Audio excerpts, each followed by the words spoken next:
Isang espesyal at masayang selebrasyon ang naganap para sa kapamilya actress na si Kayla Estrada matapos niyang ipagdiwang ang kanyang ika-30 kaarawan kasama ang kanyang pamilya at mga malalapit na kaibigan. Sa mga larawang ibinahagi sa social media, makikita ang warm at intimate na birthday celebration ng aktres. Napapalibutan si Kayla ng kanyang pamilya at mga taong malapit sa kanyang puso na nagbigay kulay at saya sa kanyang espesyal na araw. Hindi rin naging ordinaryong birthday party ang selebrasyon dahil nagbigay pa ng espesyal na treat si Kayla para sa kanyang mga bisita. Sa gitna ng kasiyahan, kumanta pa ang aktres para sa kanyang mga guest na lalong nagpasaya sa atmosphere ng kanyang birthday gathering. Marami ang natuwa at humanga sa kanyang performance na nagpakita rin ng isa pa niyang talento bukod sa pag-arte.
Wala ka nang magagawa.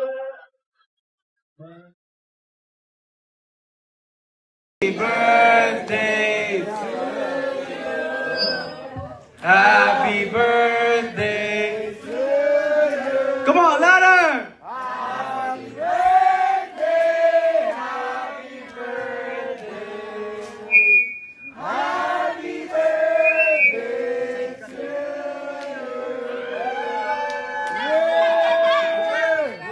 Everybody make some noise.